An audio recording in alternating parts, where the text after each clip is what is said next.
Assalamualaikum warahmatullahi wabarakatuh. Selamat datang di Demit Horor, tempat di mana kisah gaib, teror malam, dan misteri dunia lain diungkap tanpa ampun. Di sini, kamu akan mendengar cerita-cerita yang tak hanya bikin merinding, tapi juga bisa menghantui tidurmu. Suara bergema pelan, efek suara langkah kaki atau pintu berderit, matikan lampu. Pasang headsetmu, dan bersiaplah, karena kamu sedang memasuki dunia Demit Horor. Nada berubah sedikit lebih santai tapi tetap misterius. Jangan lupa untuk like, komen, dan subscribe agar kamu gak ketinggalan kisah-kisah horor terbaru dari kami. Dan ingat, di balik setiap cerita, selalu ada sesuatu yang mengintai. Di sebuah desa kecil yang tenang, berdirilah sebuah warung sederhana bernama Warung Cumi Bakar Madu.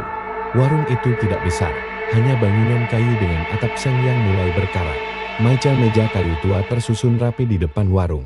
Dan aroma asap bakaran cumi bercampur dengan madu seringkali menyeruak ke jalanan kecil di depannya. Pak Eby, seorang pria berumur 45 tahun, setiap harinya bekerja keras membakar cumi di tungku bara. Sementara itu, istrinya Budina, yang berusia 40 tahun, selalu setia menyiapkan bumbu dan melayani pembeli dengan senyum ramah. Mereka punya dua anak kecil, si sulung berusia 7 tahun yang mulai sekolah dasar, dan si bungsu baru berusia 1 tahun. Masih sering digendong ke sana kemari, meski penuh kerja keras. Kehidupan mereka tak kunjung membaik. Warung yang mereka buka sepi pengunjung. Sesekali ada orang mampir, tapi kebanyakan lebih memilih warung di seberang jalan. Warung milik pesaing mereka, Pak Eron. Warung Pak Eron selalu ramai. Asap bakaran daging dan aroma bumbu menggoda membuat orang-orang berbondong-bondong enter di sana. Di sore hari, bahkan sebelum jam makan malam, kursi-kursinya sudah penuh. Orang-orang desa berbisik bahwa masakan Pak Eron punya cita rasa yang sulit ditandingi. Di sisi lain, warung Pak Eby seringkali kosong. Meja-meja kayu hanya terisi debu, dan tungku aran yang ia jaga dengan sabar hampir tidak pernah dipakai karena tak ada pesanan. Hati Pak Eby semakin perih setiap kali melihat anak sulungnya pulang sekolah dengan seragam lusuh, meminta uang jajan lebih, sementara uang hasil dagangan hampir tak ada. Sabar ya. Mungkin rezekinya memang belum kesini, ucap Budina suatu malam sambil menidurkan anak bungsu. Pak Eby hanya terdiam. Tatapan matanya kosong menatap tungku yang padam. Aku capek, Din. Kita sudah coba macam-macam, tapi orang-orang tetap lebih suka ke warung Eron. Apa masakanku memang gak enak? Budina mencoba menenangkan suaminya. Masakanmu enak, Di. Aku yakin, suatu hari orang-orang pasti tahu, tapi kata-kata itu hanya menambah luka. Karena kenyataannya orang-orang tetap berlari ke warung seberang. Hari-hari berikutnya terasa semakin menekan. Hutang ke tengkulak ikan makin menumpuk, sementara kebutuhan rumah tangga terus berjalan. Susu untuk anak bungsu seringkali harus dikurangi. Dan si sulung mulai protes karena sering merasa lapar di sekolah. Yang paling membuat hati Pak Eby panas adalah saat ia melihat dengan mata kepalanya sendiri. Pak Karan berdiri dengan senyum lebar, melambaikan tangan kepada pelanggan yang keluar masuk warungnya. Orang-orang tertawa, bercanda, bahkan rela menunggu lama demi mendapatkan seporsi masakan. Sementara itu, di warungnya, hanya suara jangkrik yang menemani. Rasa iri, kecewa, dan putus asa bercampur menjadi satu. Malam-malam Pak Eby dipenuhi dengan pikiran, bagaimana caranya agar warungku bisa seramai itu. Ia mulai merasa tidak adil, kenapa orang lain bisa hidup berkelimpahan, sementara dirinya hanya bisa melihat keluarganya perlahan tenggelam dalam kesusahan, dalam kesunyian malam. Ketika semua orang sudah tidur, Pak Eby duduk di depan warungnya. Ia menyalakan sebatang rokok murahan dan menghembuskan asapnya ke udara. Tatapannya menembus kegelapan jalan desa yang sepi. Dalam hati, ia berbisik lirih, kalau ada jalan pintas, aku akan lakukan apa saja. Asal keluargaku bisa makan, asal warung ini ramai seperti warung Eron. Kalimat itu diucapkannya dengan penuh emosi, tanpa sadar bahwa keputusasaan manusia seringkali menjadi pintu masuk bagi sesuatu yang lebih gelap. Sesuatu yang tidak terlihat, yang siap menjerat jiwa siapa saja yang lengah. Dan malam itu, tanpa ia sadari, dari kejauhan terdengar suara samar seperti tawa pelan. Dingin dan menyeramkan, tertiup bersama angin malam yang menusuk tulang. Bintang malam itu udara terasa pengap. Hujan baru saja reda, menyisakan bau tanah basah yang menusuk hidung. Pak Eby duduk di bangku kayu depan warungnya, termenung menatap jalan desa yang sepi. Rokok murahan di tangannya tinggal separuh, Asapnya mengepul samar-samar di terpa angin. Di dalam rumah, Budina dan anak-anak sudah terlelap. Suara batuk kecil si bungsu kadang terdengar, membuat dada Pak Ebi makin sesak. Ia memijit keningnya, berusaha menenangkan pikiran. Tapi semakin keras ia mencoba, semakin keras pula rasa iri dan putus asa itu menghantam hatinya. Tiba-tiba, dari arah jalan, terdengar suara langkah kaki. Perlahan-lahan muncul sosok pria tua dengan pakaian lusuh. Rambutnya panjang berubah, kulit wajahnya keriput, matanya cakung seperti orang yang sudah lama tidak tidur.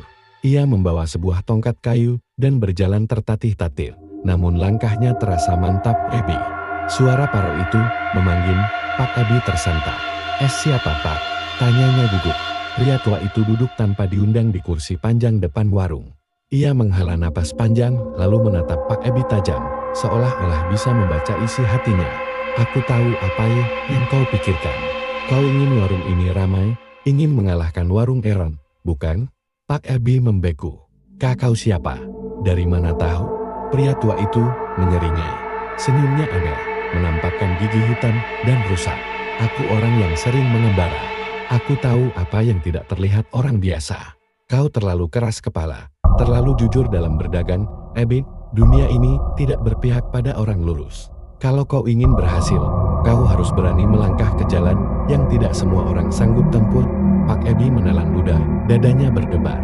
Maksudnya, pria tua itu mendekat, suaranya menurun seperti berbisik. Pesugihan, ada cara agar masakanmu tak ada tandingannya. Ada penolong yang bisa membuat setiap masakanmu terasa lebih lezat dari apapun di dunia ini. Begitu orang mencicipi, mereka tak akan bisa berhenti datang ke warungmu. Pak Ebi tersentak. Pesugihan aku bukan orang yang suka main-main dengan hal begituan. Pria tua itu terkekar. Suara tawanya serak, dingin, membuat bulu kuduk meremang. Hai semua orang yang kelaparan, akan melakukan apa saja. Kau pikir Eron itu sukses karena kerja keras? Tidak. Ada yang menolongnya. Kau terlalu polos kalau mengira dunia usaha hanya soal rasa masakan. Kata-kata itu menusuk hati Pak Ebi. Rasa curiga yang sejak lama ia pendam kini bergema. Apa benar Eron memakai jalan gaib? Pria tua itu lalu mengeluarkan sesuatu dari sakunya. Sehelai kain putih kotor, berbau anyir seperti darah basi. Ia menaruhnya di meja. Ini hanya sarana. Kalau kau mau, malam Jumat Kliwon nanti, pergilah ke hutan kecil di ujung desa, dekat kuburan tua. Bawa ayam hitam dan kuburkan hidup-hidup di bawah pohon beringin besar. Bacalah mantra yang nanti kuberikan. Maka penolongmu akan datang. Pak Ebi menatap kain putih itu dengan wajah tegang. Penolong? Ya, jawab pria tua itu pelan, seorang pocong. Jangan takut, dia tidak akan menyakitimu. Selama kau menuruti syaratnya, setiap kali kau menyajikan masakan, dia akan datang. Meludahi masakan itu, ludahnya adalah rahasia rasa. Begitu orang makan, mereka akan merasakan kenikmatan yang tak bisa dijelaskan. Kau akan kaya. Kau akan menang. Darah Pak Ebi terasa berdesir dingin. Bayangan menjijikkan melintas di kepalanya. Pocong meludahi makanannya. Tapi di sisi lain, bayangan senyum anaknya yang sering merengek lapar juga hadir. Ia menatap pria tua itu, berusaha menolak. Kalau aku tidak menuruti, pria tua itu menyipitkan mata, sorotnya tajam. Kalau kau menolak, hidupmu akan tetap seperti sekarang. Miskin, dihina, tertinggal. Kau akan melihat keluargamu perlahan menderita, anak-anakmu kekurangan. Tapi kalau kau menerima, besok-besok orang akan berebut makan di sini. Kau tinggal pilih, jadi pecundang atau penguasa rasa. Pak Ebi terdiam lama, hatinya berperang. Antara jijik, takut, tapi juga tergoda. Akhirnya ia bertanya dengan suara bergetar, kalau aku setuju, apa yang harus kulakukan? Pria tua itu tersenyum lebar, memperlihatkan giginya yang hitam pekat. Ia lalu membisikkan mantra panjang dengan suara lirih, sambil menyerahkan kain putih kotor itu ke tangan Pak Ebi. Jangan sampai gagal. Kalau gagal, nyawamu sendiri yang jadi taruhannya. Setelah berkata begitu, pria tua itu berdiri. Langkahnya pilang, tubuhnya perlahan menghilang di telan gelap malam. Pak Ebi masih duduk terpaku, memegang kain kafan kotor itu. Bau anyirnya menusuk hidung, membuat perutnya mual. Tapi dalam hatinya, sesuatu mulai tumbuh, tekad bercampur ketakutan. Malam itu, ia tahu hidupnya akan berubah. Ia sudah melangkah ke jalan yang tidak bisa ia tarik kembali. Malam Jumat Kliwon akhirnya tiba. Hujan deras mengguyur sejak sore, membuat udara semakin mencekam. Di tengah hujan itu, Pak Ebi berjalan sendirian menuju hutan kecil di ujung desa. Di tangannya ia membawa seekor ayam hitam yang berontak, dan di saku bajunya terselip kain kafan kotor pemberian pria tua misterius. Sesampainya di bawah pohon beringin tua dekat kuburan, ia mulai melakukan ritual seperti yang diajarkan. Ayam hitam dikubur hidup-hidup sambil ia melantunkan mantra aneh dengan suara bergetar. Jantungnya berdetak keras, keringat bercucuran meski hujan terus mengguyur tubuhnya. Begitu ayam berhenti berkokok, udara di sekeliling menjadi dingin menusuk. Angin berhenti berhembus, suara hujan seakan hilang. Dari balik pepohonan, terdengar suara kain diseret di tanah. Srek-srek, saat Pak Ebi menoleh, dan saat itu ia melihat sesuatu yang membuat darahnya membeku. Sosok tinggi besar terbungkus kain kafan putih yang kotor, penuh tanah basah. Wajahnya pucat, matanya kosong, dan dari mulutnya menetes cairan hitam kental. Itu adalah Pocong. Pocong itu berdiri di hadapan Pak Ebi, diam, hanya menggerakkan kepalanya perlahan. Bau busuk menyengat langsung menusuk hidung, membuat Pak Ebi hampir muntah. Dengan suara bergetar, ia berkata, saya ingin warung saya ramai. Saya ingin orang-orang suka dengan masakan saya." Pocong itu tidak menjawab dengan kata-kata, hanya mengangguk gelap, lalu melompat perlahan ke arah Pak Ebi. Tangannya yang dingin menyentuh dada Pak Ebi sebentar, lalu lenyap dalam kegelapan. Sejak malam itu, sesuatu berubah. Keesokan harinya, Budina menyalakan tungku lebih pagi dari biasanya.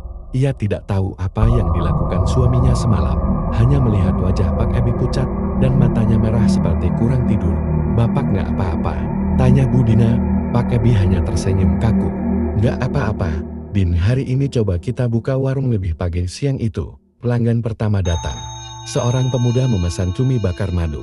Saat Budina meletakkan cumi di atas piring dan hendak mengantarkan, Pak Ebi memperhatikan dengan seksama. Tiba-tiba, matanya menangkap sosok samar di sudut dapur, Pocong itu. Dengan gerakan lambat dan menjijikkan, Pocong mendekat ke piring, lalu meludahi cumi bakar madu yang baru matang. Ludahnya hitam, kental, tapi ajaibnya langsung menyerap ke dalam daging cumi. Tak meninggalkan jejak, Budina tidak melihat apa-apa. Ia hanya tersenyum, mengantarkan makanan ke meja pembeli. Pemuda itu mulai makan. Satu gigitan saja membuat matanya membesar. "Dia Allah, ini enak banget," serunya. Ia langsung melahap dengan lahap, bahkan menambah pesanan. Pak Ebi menatapnya dengan campuran jijik dan lega. Ia baru saja menyaksikan keajaiban pesugihan itu bekerja. Hari-hari berikutnya menjadi aneh sekaligus menakjubkan. Setiap kali makanan hampir disajikan, Pocong itu muncul tanpa suara, meludah ke makanan, lalu menghilang. Tidak ada seorang pun yang bisa melihatnya selain Pak Ebi, dan benar saja setiap pembeli yang makan di warung itu selalu memuji, "Wah, rasanya luar biasa. Cumi bakar madu di sini gak ada tandingannya. Aku nggak bisa berhenti makan, pengen datang lagi besok." Dalam hitungan minggu, warung kecil yang dulunya sepi kini penuh sesak. Kursi-kursi kayu yang biasanya kosong kini selalu terisi. Orang-orang antri di luar, rela menunggu lama hanya demi merasakan cumi bakar madu milik Pak Ebi. Di seberang jalan, warung Pak Karon yang dulu selalu ramai kini mulai sepi. Pelanggannya beralih ke warung Pak Ebi. Wajah Pak Karon terlihat muram, sering duduk termenung di depan warungnya yang kosong. Sementara itu, uang mulai mengalir deras. Pak Ebi bisa melunasi hutang-hutangnya, bahkan membeli perabot baru untuk rumah. Budina senang bukan main, meski masih heran kenapa warung mereka tiba-tiba ramai sekali. Namun, di balik semua itu, Pak Ebi menyimpan rahasia kelam. Setiap kali melihat Pocong meludah ke masakan, perutnya mual, tapi ia menahan demi uang dan kesuksesan. Ia tahu, ia sudah menjual dirinya pada sesuatu yang tidak suci, dan di malam-malam sepi. Saat semua orang tidur, Pak Ebi sering terbangun karena mendengar suara aneh di dapur, suara basah, seperti ludah yang menetes ke lantai. Bau busuk kadang tercium samar-samar di rumahnya. Meski begitu, ia tetap bertahan. "Ini harga yang harus kubayar," pikirnya. Kalau ingin kaya, harus berani menanggung resiko. Ia tidak tahu bahwa apa yang ia lakukan hanya permulaan dari mimpi buruk yang lebih mengerikan. Hari-hari berlalu, dan warung Pak Ebi semakin terkenal. Kabar tentang cumi bakar madu yang luar biasa anaknya tersebar cepat dari mulut ke mulut.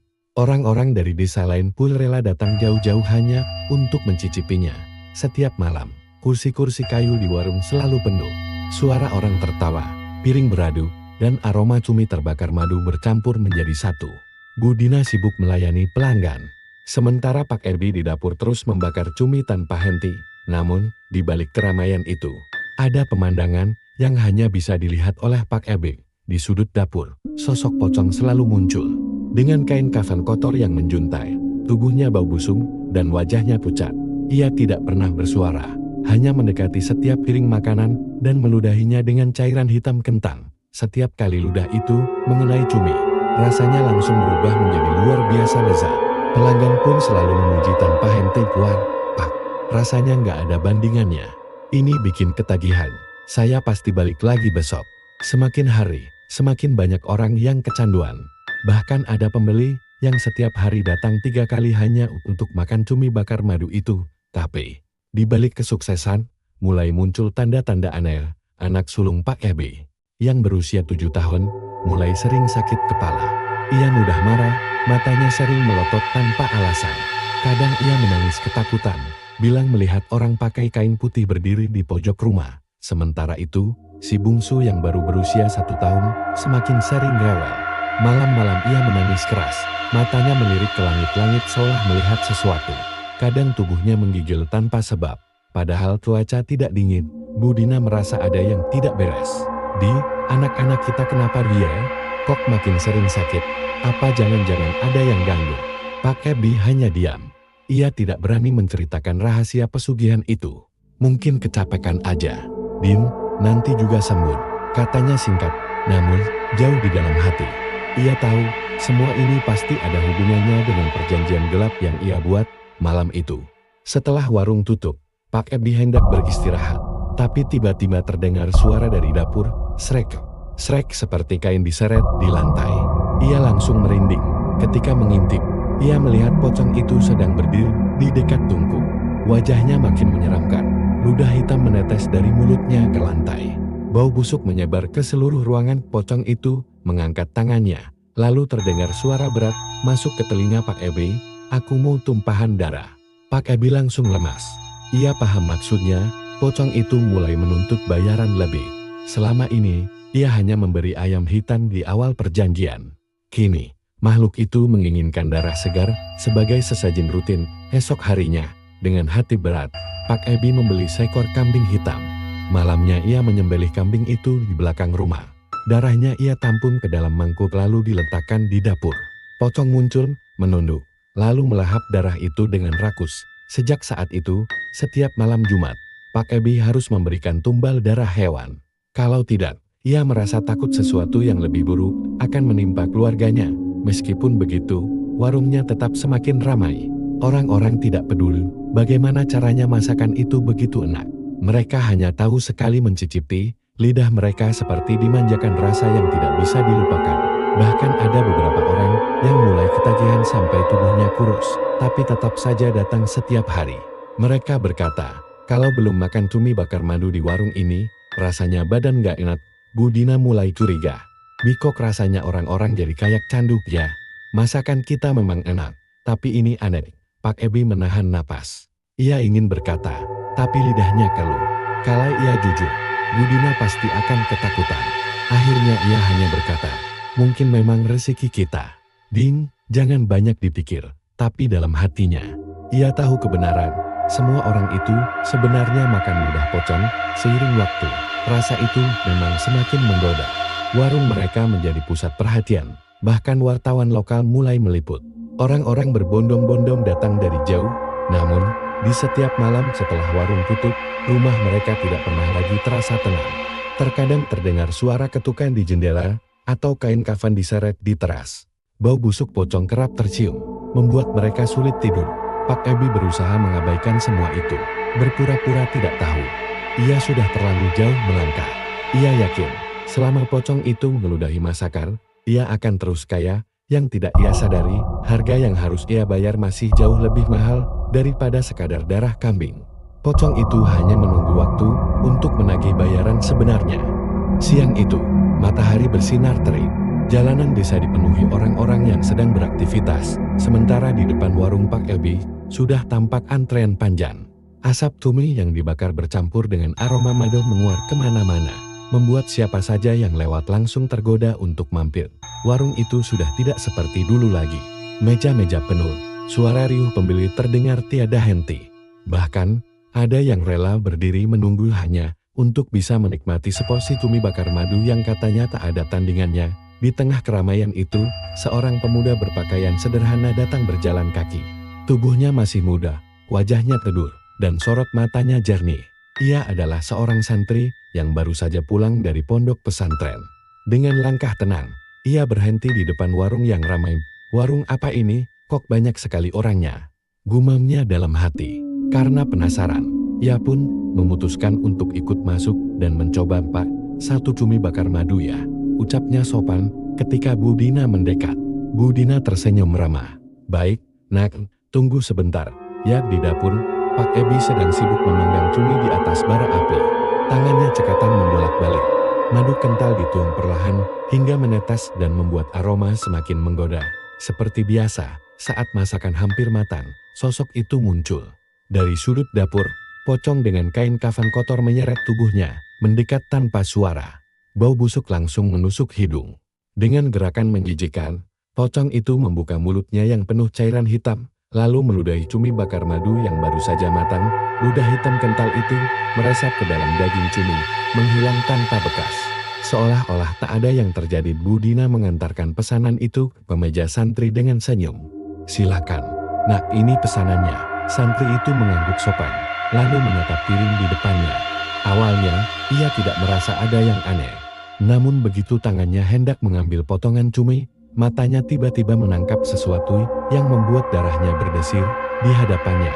Tepat di samping meja, ia melihat jelas sosok Pocong sedang berdiri.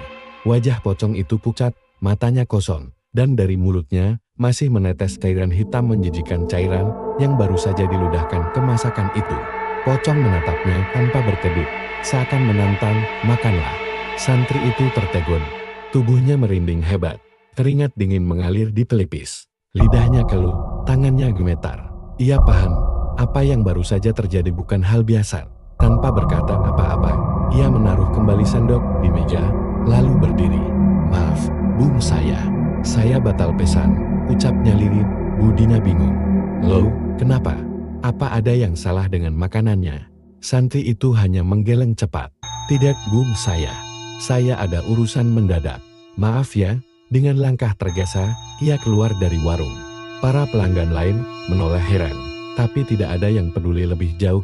Santri itu berjalan cepat pulang, dadanya masih berdebar. Setiap kali ia mengingat wajah Pocong yang meludah ke makanannya, perutnya terasa mual. Sesampainya di rumah, ia langsung mengambil wudhu dan membaca doa. Mencoba menenangkan diri, namun malam harinya, saat ia tertidur, mimpi buruk pun datang. Dalam mimpinya, ia kembali duduk di warung Pak Ebi. Piring cumi bakar madu terhidang di depannya. Tapi kali ini, Pocong itu duduk persis di kursi sebelahnya, menatapnya dengan wajah busuk penuh nanah. Dari mulutnya terus keluar cairan hitam, menetes ke meja. "Kenapa kau tidak makan masakanku?" Suara Pocong itu berat, bergema di telinganya. Santri itu ketakutan, tubuhnya tidak bisa bergerak. Pocong itu semakin mendekat, wajahnya hanya sejengkal dari wajah sang santri.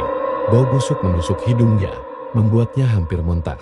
Pocong itu kemudian menjulurkan lidah panjang berlumur cairan hitam ke arah santri. "Kau menolak berkahku, berarti kau menantangku." Santri itu menjerit dalam mimpi. Refleks, dari mulutnya keluar ayat-ayat yang ia hafal di pesantren. Tanpa sadar, ia membaca doa-doa ruqyah. Suaranya bergetar, tapi terus mengalun. Begitu ayat itu terdengar, Pocong langsung menjerit kesakitan. Tubuhnya menggelepar, kain kafannya terbakar api gaib. Bau daging gosong bercampur busuk menyebar ke udara. Pocong itu berusaha mendekat, tapi semakin kuat ayat dibacakan. Semakin tubuhnya terbakar hingga akhirnya meledak menjadi asap hitam pekat. Santri itu terbangun dengan napas terengah, tubuh basah oleh keringat dingin. Ia sadar bahwa mimpi itu bukan sekadar mimpi, itu adalah peringatan. Pocong benar-benar ada, dan kini ia sudah menyinggungnya. Namun, jauh di warung cumi bakar madu, sesuatu juga berubah. Malam itu, ketika warung sudah sepi, Pocong kembali muncul di dapur. Tapi kali ini wujudnya berbeda, tubuhnya hangus, kain kafannya gosong, wajahnya meleleh penuh luka bakar. Ia menggerang, melompat-lompat marah, lalu menghilang di tengah bau anjir yang semakin menyengat. Pak Eby melihat itu dengan wajah pucat pasi. Ia tahu, ada sesuatu yang membuat pocong itu terluka. Dan sejak malam itu, ia merasakan firasat buruk bahwa rahasia pesugihan ini sebentar lagi akan menuntut balasan. Malam di desa itu terasa lebih dingin dari biasanya. Angin berhembus kencang, daun-daun pisang bergesekan menimbulkan suara yang membuat suasana semakin mencekam. Di dalam rumah sederhana, santri muda itu duduk bersila dengan kitab di pangkuannya. Tapi pikirannya tidak bisa fokus. Bayangan pocong yang tadi muncul dalam mimpi masih terus menghantui. Ia sudah mencoba menenangkan diri dengan berzikir, tapi rasa tidak nyaman itu tak kunjung hilang. Ia merasa seakan ada yang mengawasinya, menempel di punggungnya, mengintai dari balik kegelapan. Tiba-tiba duk-duk-duk, suara langkah berat terdengar dari luar rumah. Seperti ada yang melompat-lompat di tanah. Jantung sang santri berdegup kencang. Ia berdiri, melirik ke arah jendela. Dari celah tirai, ia melihat sosok yang membuat darahnya membeku. Sosok pocong itu berdiri di depan rumahnya. Kain kafannya gosong, wajahnya hangus terbakar, dan dari rongga matanya keluar asap hitam pekat. Pocong itu tidak bergerak, hanya menatap lurus ke arah rumah santri, seolah menunggu waktu yang tepat untuk menerkam. Santri itu mundur beberapa langkah. Bibirnya bergetar, tanpa sadar ia melantunkan doa perlindungan. Namun semakin keras ia berdoa, pocong itu semakin mendekat. Tiba-tiba berak. Jendela rumah bergetar keras. Pocong itu menempelkan wajah busuknya di kaca jendela, mengetuk pelan dengan kepala yang sudah meleleh. Cairan hitam menetes, mengotori kaca. "Kenapa kau membakarku?" Suaranya bergema, serak, penuh dendam. Santri itu ketakutan, tapi ia tahu diam hanya akan membuatnya semakin terjebak. Dengan tangan gemetar, ia meraih mushaf kecil di meja. Lalu ia membacakan ayat-ayat ruqyah dengan suara lantang, meski tubuhnya hampir roboh karena rasa takut. Begitu ayat itu dibacakan, tubuh pocong kembali menggeliat. Ia melompat-lompat tak terkendali, kainnya terbakar api tak kasat mata. Namun kali ini, pocong tidak lenyap begitu saja. Ia mengeluarkan jeritan panjang, lalu menghilang meninggalkan bau busuk yang menusuk hidung. Santri itu jatuh terbuduk. Napasnya terengah-engah. Ia sadar, ini baru permulaan. Pocong itu tidak akan berhenti begitu saja. Esok paginya, kabar aneh mulai beredar di desa. Orang-orang yang datang ke warung Pak Eby malam sebelumnya mengaku merasakan hal ganjil. Ada yang mendadak mual, ada yang muntah darah, bahkan ada yang jatuh sakit dengan tubuh membiru tanpa sebab jelas. Budina panik, tapi Pak Eby hanya bisa terdiam. Ia tahu ini akibat pocong yang mulai terganggu, namun ketakutan yang paling besar bukan pada pelanggan, melainkan ancaman pada keluarganya sendiri. Malam itu, ketika hendak menutup warung, Pak Eby mendengar suara pocong berbisik dari dapur. "Tumbal, waktunya tumbal." Pak Eby gemetar, tapi tidak bisa melawan. Ia tahu, pesugihan tidak pernah memberi keuntungan tanpa meminta balasan. Dan balasan itu sudah semakin dekat. Di tempat lain, santri itu terus mendapat teror. Setiap malam, pocong datang dalam wujud berbeda. Kadang melompat-lompat di atap rumah. Kadang duduk di sudut kamar dengan tubuh hangus dan mata melotot. Kadang masuk ke dalam mimpinya dengan wajah penuh nanai. Namun santri itu tidak gentar. Ia yakin, selama ia berpegang pada doa dan ayat-ayat Allah, pocong itu tidak bisa menyakitinya secara langsung. Tapi yang membuatnya khawatir adalah orang-orang lain, terutama keluarga Pak Eby yang sudah terikat perjanjian dengan pocong dalam salah satu mimpinya. Ia melihat sesuatu yang lebih jelas. Pocong itu terikat pada sebuah janji darah antara Pak Eby dan makhluk gaib. Dan untuk bisa bebas, pocong itu menuntut nyawa dari keluarga Pak Eby sendiri sebagai tumbal terakhir. Santri itu terbangun dengan tubuh bergetar. Ia sadar, bencana besar sebentar lagi akan menimpa keluarga itu. Sementara itu, di rumah Pak Eby, suasana sudah tidak sama lagi. Anak sulungnya yang berumur 7 tahun mulai sering sakit-sakitan. Menangis ketakutan setiap malam karena katanya melihat orang dibungkus kain putih berdiri di sudut kamar. Anak bungsunya yang baru berusia setahun bahkan sering menjerit tanpa sebab. Matanya menatap ke arah langit-langit seolah ada sosok menakutkan di sana. Ibu Dina hampir putus asa. Tapi Pak Eby hanya bisa terdiam dengan wajah muram. Ia tahu, Semua ini adalah harga yang harus dibayar, namun tanpa mereka sadari, jalan cerita sudah mengarah pada akhir yang lebih mengerikan. Pocong itu bukan hanya menghantui, tapi juga mulai menuntut tumbal yang tak bisa dihindari, dan malam demi malam, jerat pesugihan itu semakin erat, siap merenggut nyawa siapa saja yang terikat di dalamnya. Hari itu warung cumi bakar madu milik Pak Ebe masih ramai seperti biasanya. Pembeli terus berdatangan, antre panjang, dan aroma madu bercampur asap cumi membuat siapapun yang lewat sulit menahan lapar. Dari luar, warung itu terlihat biasa saja, penuh dengan suara riuh pembeli dan tawa. Namun, di balik keramaian itu, ada hawa ganjil yang mulai terasa. Udara di dalam warung tiba-tiba lebih dingin dari biasanya. Lampu yang tergantung di tengah warung beberapa kali berkelip, seolah ada bayangan yang lewat di depannya. Seorang pelanggan tiba-tiba menoleh ke arah sudut warung, lalu wajahnya mendadak pucat. "Bu itu siapa yang berdiri di belakang dapur?" Tanyanya pelan. Bu Dina mengernyit, menoleh ke arah yang dimaksud. "Di belakang dapur. Tidak ada siapa-siapa, Pak," jawabnya bingung. Namun pelanggan itu bersumpah. Ia melihat sesosok tinggi dibungkus kain putih lusuh, berdiri dengan kepala miring, menatap tajam ke arah meja makan. Saat ia mencoba menunjuk sosok itu, tiba-tiba kursi di dekatnya bergerak sendiri, geser pelan seakan ada yang mendudukinya. Suasana warung mendadak hening. Beberapa pembeli mulai merasa tidak nyaman. Ada yang buru-buru membayar lalu pergi. Ada yang pura-pura tidak melihat apapun, dan ada juga yang langsung berdoa dalam hati. Pak Ebe yang sedang memanggang cumi mulai panik. Ia tahu, ini ulah pocong pesugihan. Makhluk itu biasanya hanya muncul di dapur saat meludahi makanan. Tapi kini ia mulai menampakkan diri di depan para pelanggan.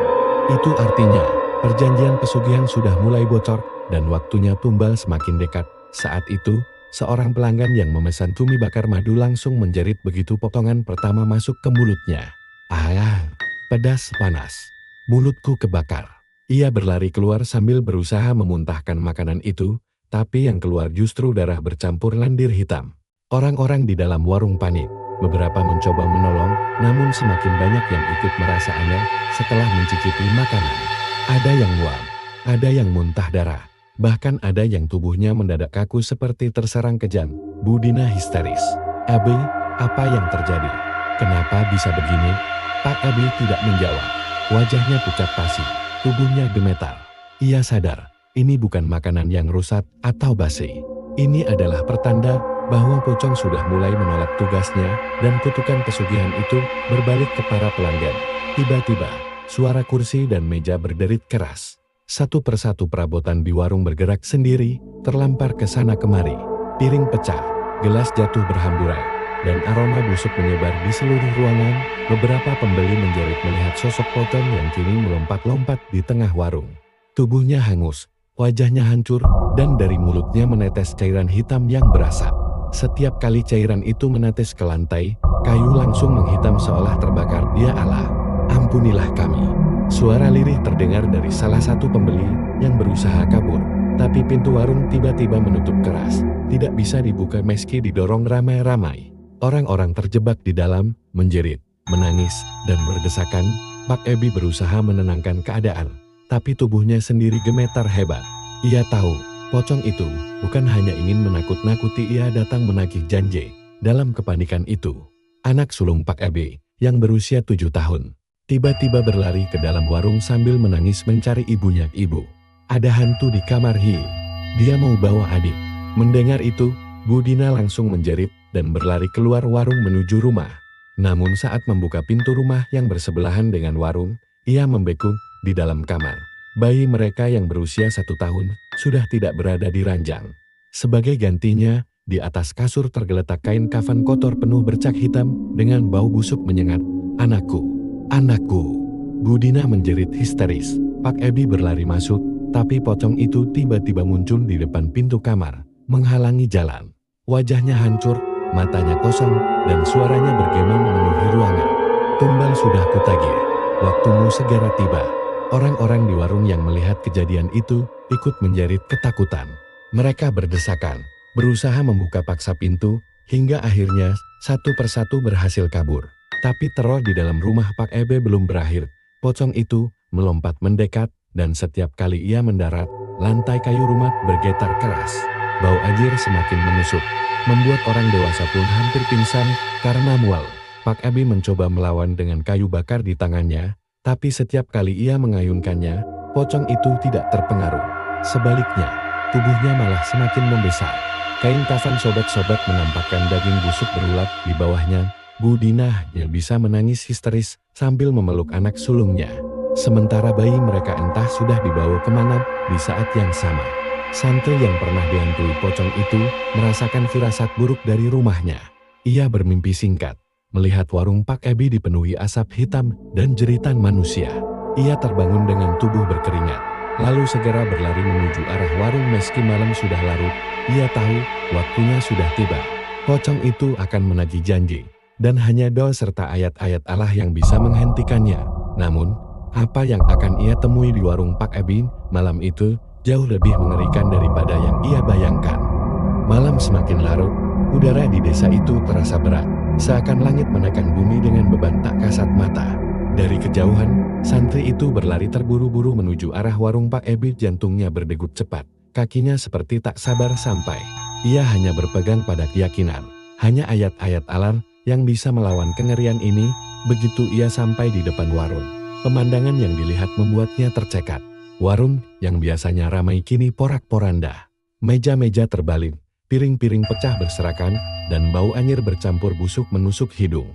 Dari dalam rumah, terdengar jeritan Bu Dina yang memanggil anaknya. Disusul suara Pak Emi yang terengah-engah melawan sesuatu. Santri itu melangkah masuk dengan hati-hati, membawa mushaf kecil di tangannya. Di dalam rumah, sosok pocong sudah membesar. Tubuhnya hampir memenuhi seluruh ruangan. Kain kafannya sobek-sobek, memperlihatkan daging busuk penuh ulat. Wajahnya hangus, matanya kosong, dan dari mulutnya terus menetes cairan hitam pekat yang berasap. Pak Abi mencoba memukul dengan kayu bakar, tapi kayu itu patah begitu saja, tidak memberi dampak apa-apa. Bu Dina berlutut memeluk anak sulungnya yang menangis histeris. Sementara bayi mereka entah di mana, hanya tersisa bau kain kafan di kamar. Kau sudah melanggar janji, Ebi. Saatnya kau dan keluargamu jadi tumbal. Suara pocong itu bergema, membuat jendela bergetar. Santri itu akhirnya berdiri di ambang pintu. Nafasnya berat, tapi tatapan matanya mantap. Cukup, hentikan semua ini, serunya lantang. Pak Ebi menoleh dengan wajah putus asa. Nak, tolong kami, tolong keluargaku. Pocong itu menoleh perlahan ke arah santri. Wajahnya semakin mengerikan, rahangnya terbelah hingga ke telinga, meneteskan nanah. Kau lagi, bocah yang berani membakarku dengan ayat-ayat itu. Malam ini, kau akan ikut mati. Tiba-tiba, lampu rumah padam. Gelap gulita. Hanya ada suara teriakan Bu Dina, tangisan anak kecil, dan suara kain pocong yang menyeret-nyeret lantai. Santri itu segera duduk bersila, membuka mushaf kecil, dan mulai membaca ayat-ayat ruqyah dengan suara lantang. Suaranya bergema memenuhi ruangan, menusuk kegelapan. Pocong itu menggeram marah. Tubuhnya melompat ke arah santri. Namun setiap kali ia mendekat, tubuhnya tersentak mundur seolah terbakar. Api gaib muncul di kain kafannya, membuat ruangan dipenuhi bau daging busuk terbakar. Argigah. Jeritan pocong menggema, membuat kaca jendela pecah berhamburan. Pak Ebe dan Bu Dina menutup telinga mereka, sementara anak sulungnya menjerit ketakutan. Pertarungan itu semakin sengit. Pocong melompat ke dinding, memecahkan genteng, lalu menukik ke arah santri dengan mulut menganga. Dari dalam mulutnya, keluar lidah panjang berlumur cairan hitam, berusaha membelit leher santri. Santri itu tetap membaca ayat dengan konsentrasi penuh. Semakin keras ia membaca, semakin lidah pocong itu terpanggang api tak kasat mata hingga terputus dan meleleh ke lantai seperti aspal panas. Tubuh pocong itu semakin rusak, tapi ia tidak berhenti. Dengan amarah membara, ia menghempaskan tubuhnya ke lantai, membuat rumah berguncang seperti gempa. Dinding mulai retak, genteng beterbangan, dan aroma kematian semakin pekat. Santri itu menutup mata sejenak, lalu menguatkan suaranya membaca ayat terakhir dengan penuh keyakinan. Tiba-tiba, cahaya terang muncul dari mushaf yang ia pegang, menerangi seluruh ruangan.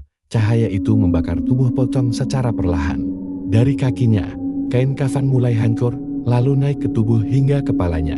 Pocong itu menjerit sekeras-kerasnya, suaranya mengguncang telinga semua orang di desa. Tidak ke, aku belum selesai ya. Namun api suci itu terus melahap tubuhnya hingga akhirnya Boom! Pocong meledak menjadi asap hitam pekat, mengisi ruangan lalu keluar melalui atap rumah. Hening. Suasana tiba-tiba sepi. Lampu kembali menyala. Yang tersisa hanyalah bau busuk menyengat dan potongan kain kafan hangus. Di lantai Bu Dina menangis terseduh-seduh sambil memeluk anak sulungnya. "Anakku, mana bayiku? Mana bayiku?" Pak Ebi terduduk lemas, wajahnya pucat seperti mayat. Ia tahu, pesugihan yang ia jalani sudah berakhir. Tapi ia juga sadar, tumbal yang diminta Pocong belum selesai. Dan yang paling mengerikan, Pocong itu kini terikat pada dirinya dan keluarganya, menunggu saat tepat untuk menuntut nyawa. Santri itu memandang mereka dengan rasa iba. "Pak, saya sudah mengusirnya malam ini. Tapi ingat, perjanjian dengan J tidak pernah bisa ditebus dengan harta. Selama Bapak tidak bertobat dan memutus semua ikatan, ia akan datang lagi. Dan kali ini, tidak akan ada yang bisa menolong." Pak Ebi menunduk, menangis tanpa suara, namun jauh di luar rumah. Di balik pepohonan gelap, asap hitam yang keluar tadi perlahan berkumpul, membentuk sosok Pocong dengan tubuh lebih besar dan wajah lebih menyeramkan.